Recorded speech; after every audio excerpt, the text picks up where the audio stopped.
Hello friends, स्वागत है आप सभी का श्रेया ऑनलाइन क्लासेस में। आप सभी का बहुत बहुत स्वागत है। आप सभी का श्रेया ऑनलाइन क्लासेस में बहुत बहुत स्वागत है। कैसे हैं आप सभी? उम्मीद करता हूं कि आप सभी बहुत बढ़िया होंगे। कुछ टेक्निकल इशू आ गया था, इसीलिए जो है कट गया था, है ना। लाइव सेशन कट गया, एंड हो गया था। पुनः जो है लाइव सेशन को स्टार्ट कर दिए हैं। ठीक है, आप लोग जुड़ जाइए प्राइवेट से। ठीक है, तो हम लोग फिर से वही बात फिर से दोहराना पड़ेगा, क्योंकि टेक्निकल इशू कभी पूछ के नहीं आता है ना। तो बिहार बोर्ड मैट्रिक परीक्षा 2027 के लिए हम लोग पढ़ रहे थे रासायनिक अभिक्रिया एवं समीकरण के बारे में पढ़ चैप्टर 1 पढ़ रहे थे। पार्ट 1 हम लोग पढ़ रहे थे। ठीक है, हाँ, प्राइवेट से लाइव आ जाइए और क्लास को शेयर कर देंगे आप लोग। ठीक है, क्लास को शेयर कर देंगे आप लोग। आ जाइए लाइव, लेट है ना, प्राइवेट से लाइव आ जाइए। ठीक है, चलिए स्टार्ट करते हैं क्लास को। हम लोग पढ़ रहे थे कि रसायन विज्ञान के बारे में पढ़ रहे थे। क्या पढ़ रहे थे हम लोग? रसायन विज्ञान का परिभाषा पढ़ रहे थे। ठीक है, और टेक्निकल इशू आ गया जिसके कारण क्लास कट गया, एंड हो गया। पुनः स्टार्ट कर दिए हैं। रसायन विज्ञान किसे कहते हैं? देखिए, विज्ञान की वह शाखा है जिसके अंतर्गत जो है पदार्थ को अंग्रेजी में हम लोग मैटर कहते हैं। क्या कहते हैं? मैटर कहते हैं। पदार्थ के गुणों के बारे में, उनके संगठन के बारे में, संरचना के बारे में, उनमें होने वाले परिवर्तन के बारे में अध्ययन करते हैं। उसे ही हम लोग क्या कहते हैं?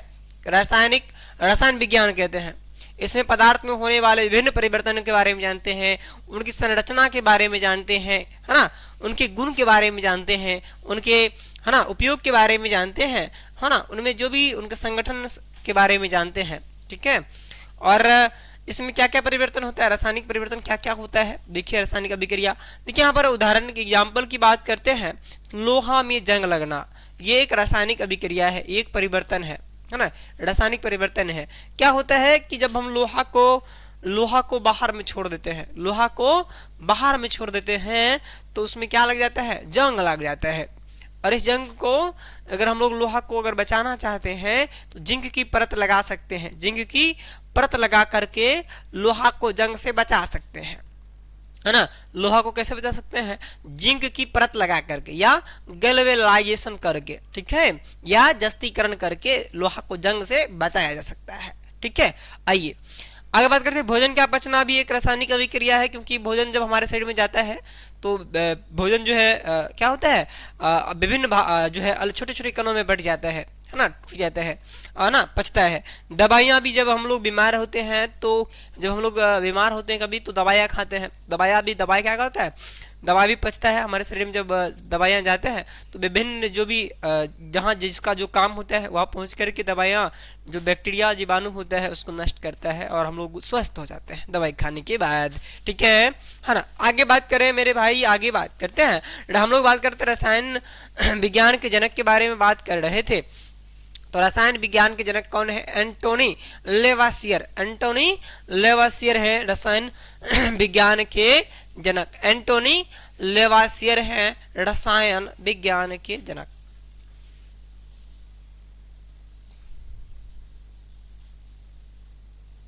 एंटोनी लेवासियर है रसायन विज्ञान के जनक। ठीक है, आइए, रसायन विज्ञान के जनक कौन है? एंटोनी लेवासियर।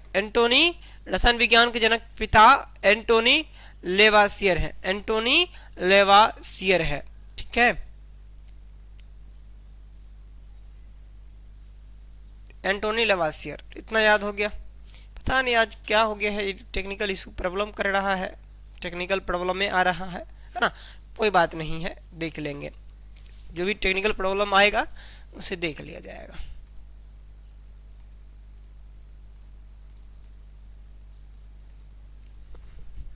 हाँ, आइए हम लोग आगे बढ़ते हैं।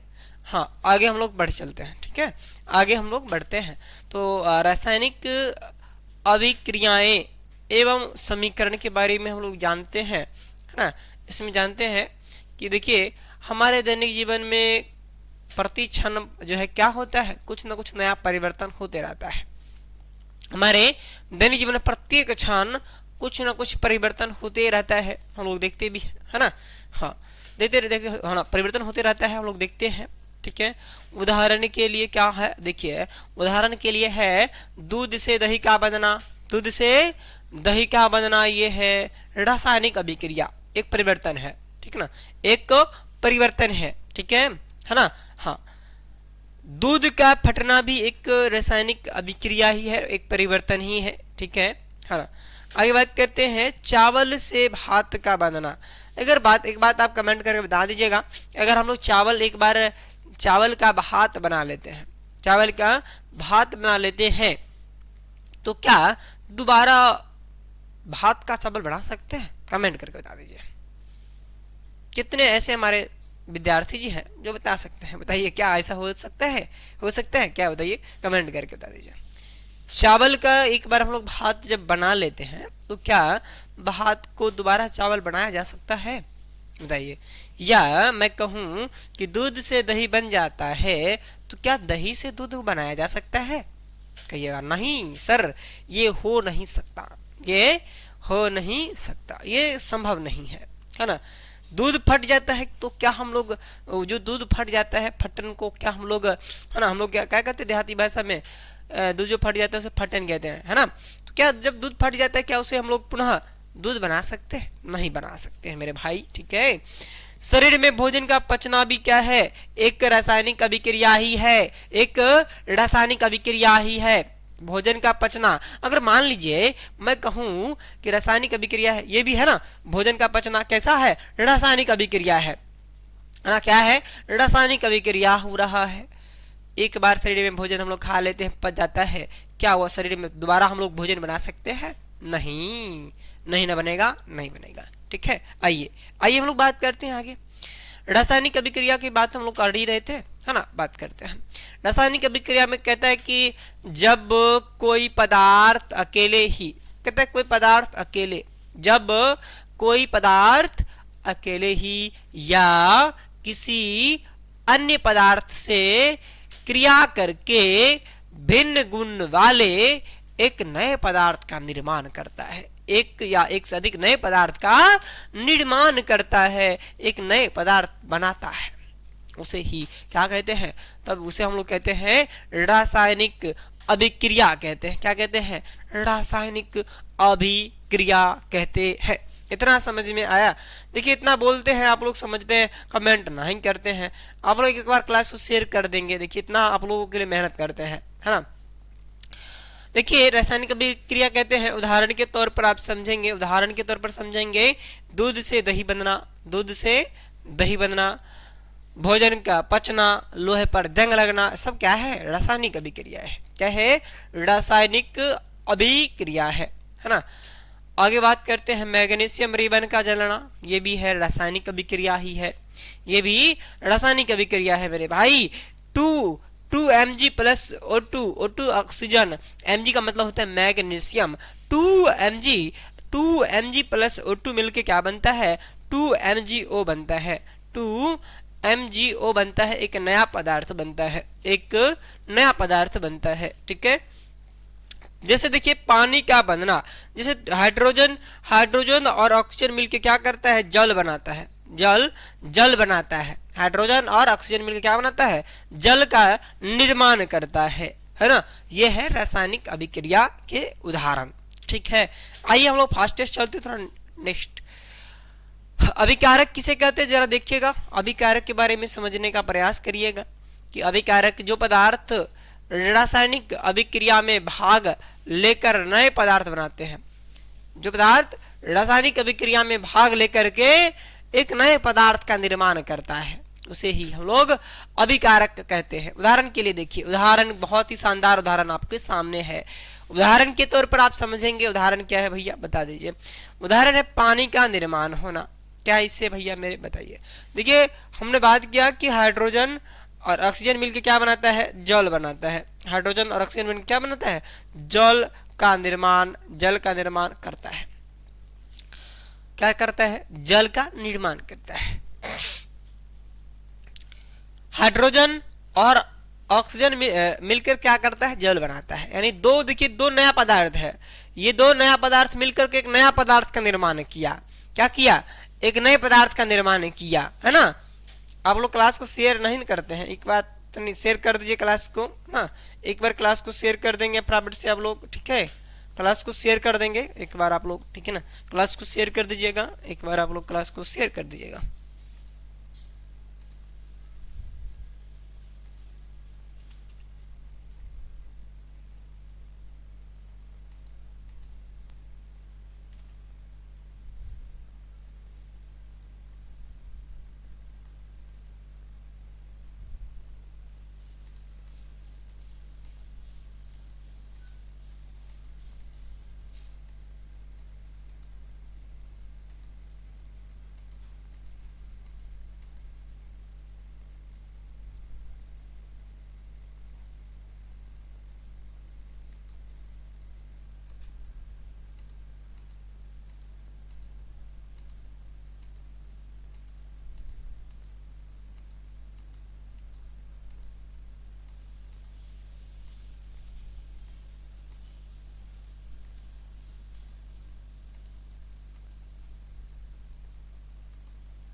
चलिए फटाफट से कमेंट करके बता दीजिए इतना बात आप लोग समझ गए। हाँ समझ गए होंगे। देखिए अभिकारक क्या होता है?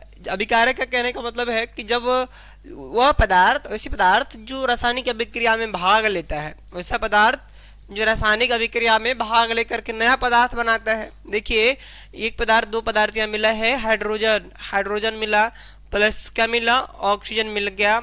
हाइड्रोजन और ऑक्सीजन मिलकर के क्या किया, एक नया पदार्थ बना दिया, H2O बनाया, जल बना दिया। क्या बना दिया? जल बना दिया। हाइड्रोजन और ऑक्सीजन मिलकर क्या बनाया? जल बना दिया, एक नया पदार्थ का निर्माण किया, है ना। चलिए नेक्स्ट बात करते हैं, मीथेन का दहन।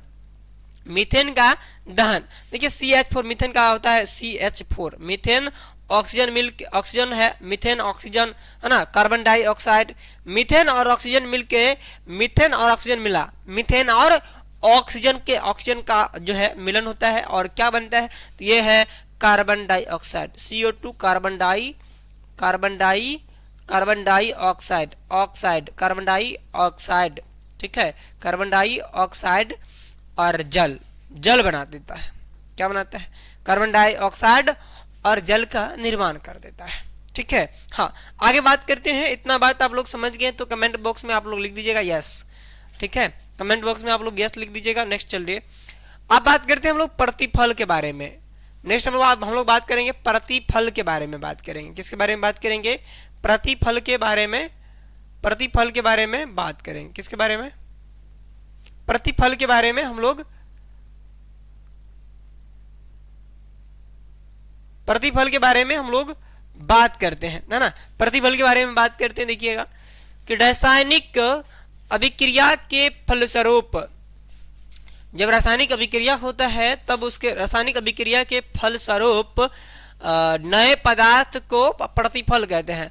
रासायनिक अभिक्रिया के दौरान एक नया पदार्थ जो बनता है उसे ही क्या कहा जाता है?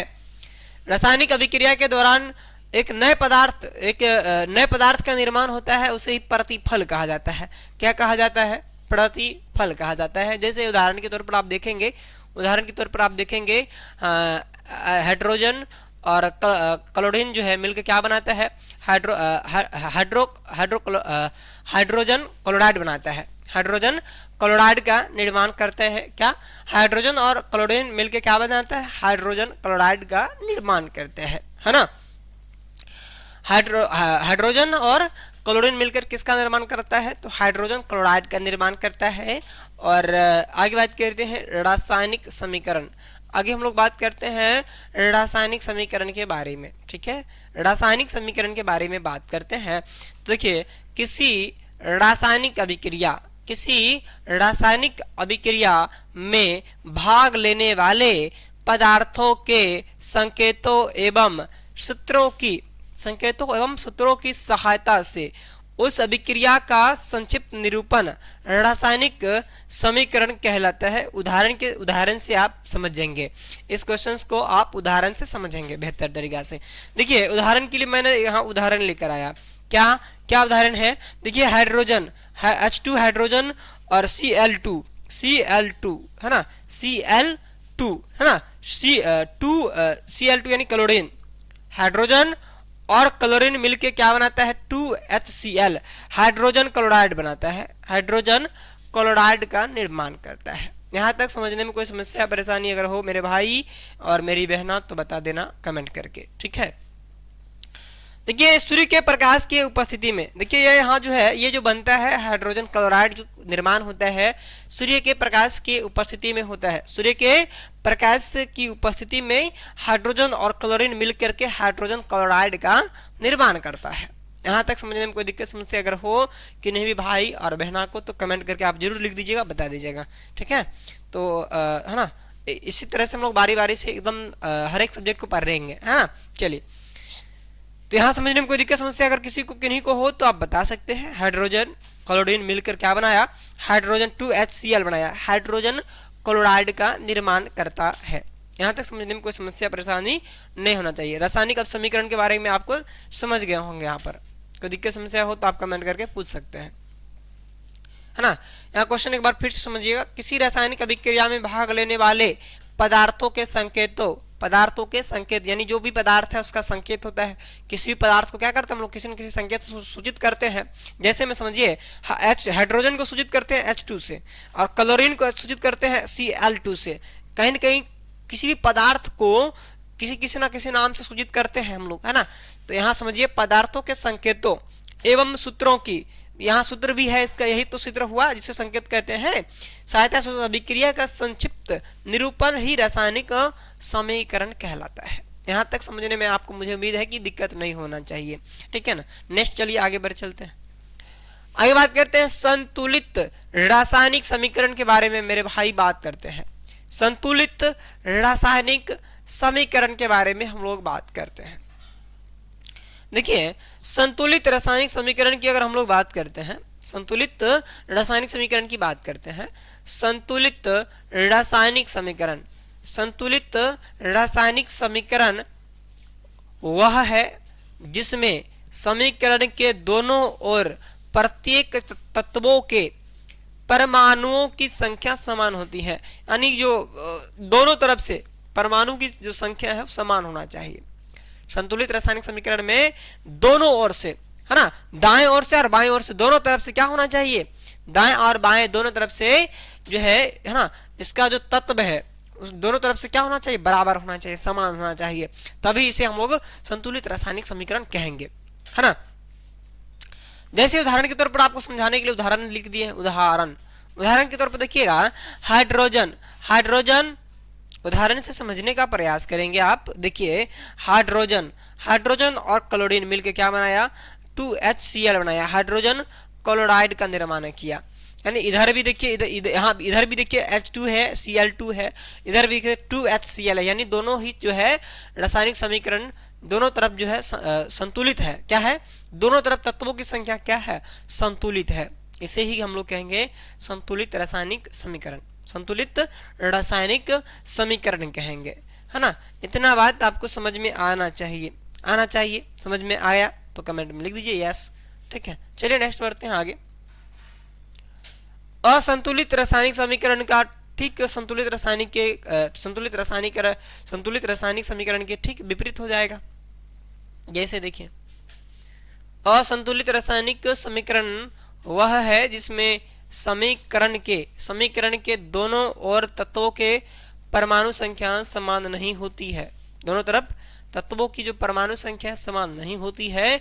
उदाहरण के तौर पर आप समझिएगा, यानी दोनों तरफ जो तत्वों की जो संख्या है वह समान नहीं होता है, उसे ही हम लोग असंतुलित रासायनिक समीकरण कहते हैं, ठीक है।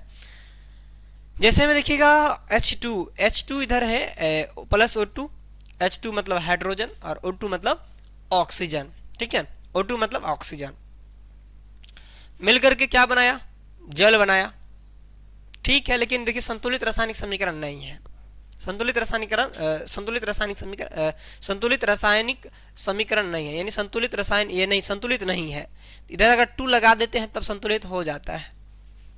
इधर अगर हम लोग इधर 2 लगा देंगे, 2H2 अगर कर देते हैं तब संतुलित हो जाएगा। अगर ये 2 अगर मान लीजिए कि हटा देते हैं तो ये संतुलित नहीं है, ये है असंतुलित रासायनिक समीकरण। ठीक है। हाँ, नेक्स्ट बात हम लोग करेंगे संयोजन अभिक्रिया। नेक्स्ट हम लोग बात कर रहे हैं संयोजन अभिक्रिया की। किसकी? संयोजन अभिक्रिया की बात करते हैं। संयोजन अभिक्रिया वैसी प्रक्रिया है जिसमें दो या अधिक पदार्थ परस्पर संयोग करके एक नए पदार्थ का निर्माण करते हैं। यानी संतुलित संयोजन अभिक्रिया में क्या होता है कि दो या दो से अधिक पदार्थ मिलकर के एक नए पदार्थ का निर्माण करता है। उसे ही हम लोग क्या कहते हैं? संयोजन अभिक्रिया कहते हैं। उसे ही हम लोग संयोजन अभिक्रिया कहते हैं। ठीक है। उदाहरण से आप समझेंगे, उदाहरण के तौर पर आप समझ सकते हैं। उदाहरण के तौर पर देखिएगा, C कार्बन प्लस O2 मिलके क्या बना? CO2 कार्बन डाइऑक्साइड बना। C मतलब होता है कार्बन, C का मतलब होता है कार्बन, और O2 का मतलब होता है ऑक्सीजन। O2 का मतलब होता है ऑक्सीजन, यानी कार्बन और ऑक्सीजन मिलकर क्या बना? कार्बन और ऑक्सीजन मिलकर क्या बना? कार्बन और ऑक्सीजन मिलकर बना कार्बन डाइऑक्साइड। कार्बन डाइऑक्साइड क्या बना? Carbon dioxide. कार्बन डाइऑक्साइड मिल बना। ठीक है, कार्बन डाइऑक्साइड बना। इतना बात आप लोग को समझ में आ रहा हो, क्लास इंडी हो जाएगा। 2 मैग्नीशियम प्लस O2 मिलकर बना 2MgO। 2 मैग्नीशियम प्लस O2 मिलकर बना 2MgO। ठीक है ना? मैग्नीशियम ऑक्साइड क्या बना? Magnesium oxide. ठीक है। नेक्स्ट बात करते हैं, तो कुछ और पॉइंट से है, उसके बाद क्लास एंड कर देंगे। हाँ, कुछ ही और बस बचा हुआ है, उसके बाद क्लास को रोक देंगे। ठीक है ना? हाँ, आगे हम लोग बात करते हैं वियोजन अभिक्रिया की। किसकी? वियोजन अभिक्रिया की बात कर लेते हैं। ठीक है। हाँ, क्लास इसको कंप्लीट कर लेते हैं, उसके बाद क्लास को रोक दिया जाएगा। ठीक है। हाँ, देखिए आगे बात कर लेते हैं वियोजन अभिक्रिया के बारे में। वैसी अभिक्रिया जिसमें किसी यौगिक के बड़े अणु, देखिए हम लोग कंप्लीट इसको कर लेते हैं, उसके बाद क्लास रोक देंगे। ठीक है। हाँ, वैसी अभिक्रिया जिसमें किसी यौगिक के बड़े अणु के टूटने से 2 या अधिक सरल और यौगिक बनते हैं जिनके गुण मूल यौगिक के गुण से बिल्कुल जो है भिन्न होता है। उदाहरण के तौर पर आप समझिए, उदाहरण से इन सारे प्रश्नों को आप उदाहरण से बेहतर तरीका से समझ पाएंगे। उदाहरण क्या है देखिएगा, कैल्शियम कार्बोनेट COCO3 क्या होता है? कैल्शियम कार्बोनेट क्या होते हैं? काको होना Ca होना चाहिए, है ना? CaCO3 क्या होता है? कैल्शियम कार्बोनेट, है ना? कैल्शियम कार्बोनेट क्या करता है ना? ये देखिए 2 पदार्थ मिलकर के एक नए पदार्थ का निर्माण करता है। ये CaO प्लस कैल्शियम, यानी CaO का मतलब होता है कैल्शियम। CaO का मतलब होता है कैल्शियम, है ना? और देखिए कैल्शियम और प्लस में देखिए कैल्शियम हाइड्रोक्साइड, CaO का मतलब होता है कैल्शियम हाइड्रोक्साइड, है ना? और प्लस में बात करते हैं कार्बन डाइऑक्साइड, प्लस में CO2 मिलकर के क्या बनाता है? कैल्शियम कार्बोनेट बनाता है। क्या बनाता है? कैल्शियम कार्बोनेट बनाता है। ठीक है, इतना समझ में आया? चलिए नेक्स्ट बात कर लेते हैं। विस्थापन अभिक्रिया के बारे में हम लोग बात कर लेते हैं। विस्थापन अभिक्रिया के बारे में चर्चा कर लेते हैं। चलिए फर्स्ट वैसी अभिक्रिया जिसमें किसी यौगिक में उपस्थित किसी परमाणु या परमाणुओं के समूह को किसी दूसरे परमाणु द्वारा विस्थापित किया जाता है ना? उसे ही हम लोग द्विविस्थापन अभिक्रिया कहते हैं। उदाहरण से आपको बेहतर तरीका से समझ में आ जाएगा। उदाहरण देखिए, उदाहरण से समझने में आएगा पता। देखिए यहाँ पर Fe मतलब होता है लोहा, CaUSO4 कॉपर सल्फेट। देखिए 2 या 2 से अधिक पदार्थ मिलकर के क्या करता है? देखिए क्वेश्चन पढ़िए कह रहे किसी परमाणु या परमाणु के समूह को किसी दूसरे परमाणु द्वारा विस्थापित किया जाता है ना। वैसे अभिक्रिया जिसमें किसी यौगिक में उपस्थित किसी परमाणु या परमाणु के समूह को किसी दूसरे परमाणु द्वारा विस्थापित किया जाता है उसे ही द्वितीय विस्थापन अभिक्रिया कहते हैं। जैसे में लोहा प्लस कॉपर सल्फेट मिलकर क्या बनाता है, फेरस सल्फेट प्लस कॉपर का निर्माण करता है ना। देखिएगा लोहा है ना, Fe का मतलब होता है लोहा ना, CuSO4 का मतलब होता है कॉपर सल्फेट, और FeSO4 का मतलब होता है फेरस सल्फेट या आयरन सल्फेट होता है, फेरस सल्फेट या आयरन सल्फेट। Cu का मतलब होता है कॉपर ना, कॉपर का निर्माण करता है। इतना बात समझ में आ जाना चाहिए आप लोगों को। नेक्स्ट द्विविस्थापन अभिक्रिया के बारे में बात कर लेते हैं। वैसी अभिक्रिया जिसमें अभिकारकों के बीच आयनों का आदान प्रदान होता है। क्या होता है, अभिकारकों के बीच आयनों का आदान प्रदान होता है, उन्हें द्विविस्थापन अभिक्रिया कहते हैं। यहाँ देखिएगा क्वेश्चन क्या कह रहा है, वैसी अभिक्रिया जिसमें अभिकारकों के बीच क्या होता है, आयनों का आदान प्रदान होता है। कैसे, एग्जाम्पल देखिए, उदाहरण Na2SO4 यानी sodium sulphate, Na2SO4 sodium sulphate plus BaCl2 barium chloride, BaCl2 barium chloride मिलकर क्या करता है, BaSO4 barium sulphate plus 2NaCl sodium chloride का निर्माण करता है। यहाँ तक समझने में कोई समस्या परेशानी नहीं होना चाहिए। ठीक है, नेक्स्ट बात कर लेते हैं। चलिए, इसलिए क्लास को हम लोग फास्टेस्ट करके यहाँ से क्लास कंप्लीट किया है ना। धन्यवाद है आप सभी को क्लास जुड़ने के लिए। ठीक है, और हम लोग कल नेक्स्ट क्लास हम लोग कर लेंगे। ठीक है ना, धन्यवाद। क्लास कैसा लगा कमेंट बॉक्स में अपनी राय जरूर दे देंगे आप लोग। क्लास कैसा लगा अगर अच्छा लगा हो तो आप अपने एक प्यारा सा कमेंट आप बता देंगे, और अगर आपको है ना अपना राय जरूर देंगे कि क्लास आपको कैसा लगे। ठीक है, फिर हम लोग मिलते हैं नेक्स्ट क्लास में। आज के लिए इतना ही। जय हिंद, जय भारत। ठीक है, ऑल द बेस्ट। चलिए।